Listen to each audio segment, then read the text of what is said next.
Good morning. I'm Dr. Valentina, a PhD student in neuroscience, and my supervisor is Professor Massimiliano Calabrese. This study is in collaboration with the University of Oxford and my co-supervisor, Professor Jacqueline Pallas, and it is titled Unraveling Markers of Remyelination Failure and Neurodegeneration in Autoimmune Demyelinating Diseases of the Central Nervous System.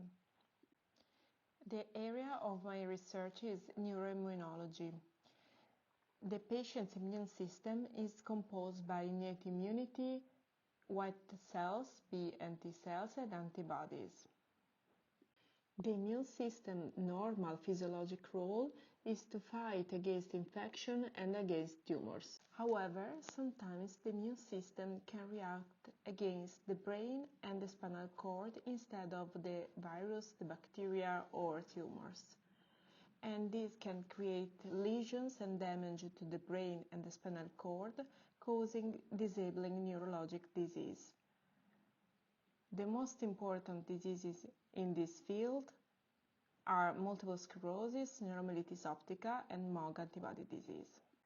Particularly, multiple sclerosis is caused by T cells activating macrophages and B cells acting against oligodendrocytes causing demyelinations and against neurons causing axonal loss and neuronal death.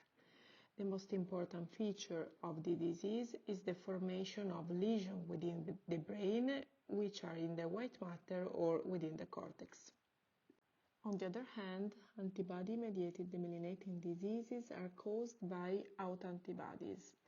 In MOG antibody disease, these antibodies are against oligodendrocytes, and in aquaporin 4 positive antibodies neuromyelitis optica are against astrocytes. Both oligodendrocytes and astrocytes are very important to maintain the survival of neurons. The main objective of my research is to use advanced magnetic resonance imaging techniques to identify the pathological features associated to disability accumulation in these three diseases. These diseases can lead to visual disability, cognitive disability, and fatigue and motor disability due to the presence of lesions within the brain and in the spinal cord. And the most direct way to measure the characteristics of these lesions is pathology. However, pathology is too invasive to be used in clinical practice.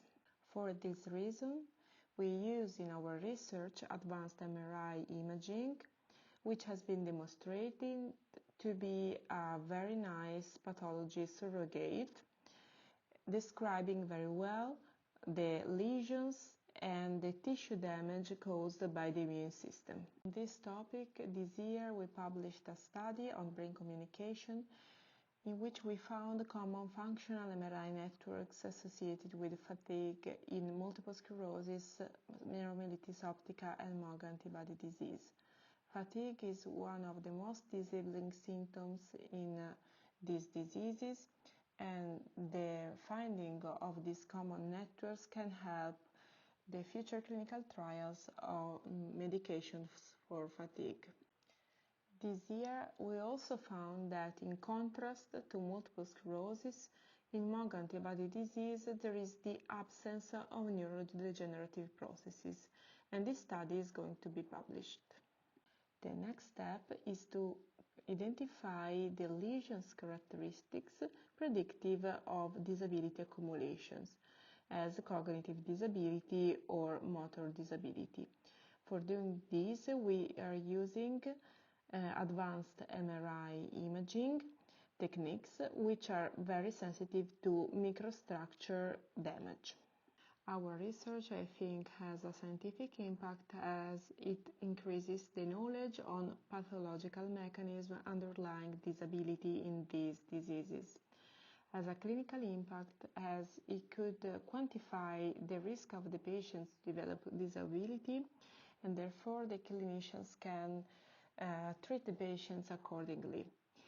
And these studies can have also an economical impact as could induce a reduction of disability accumulations and less public expenses on disabled cares.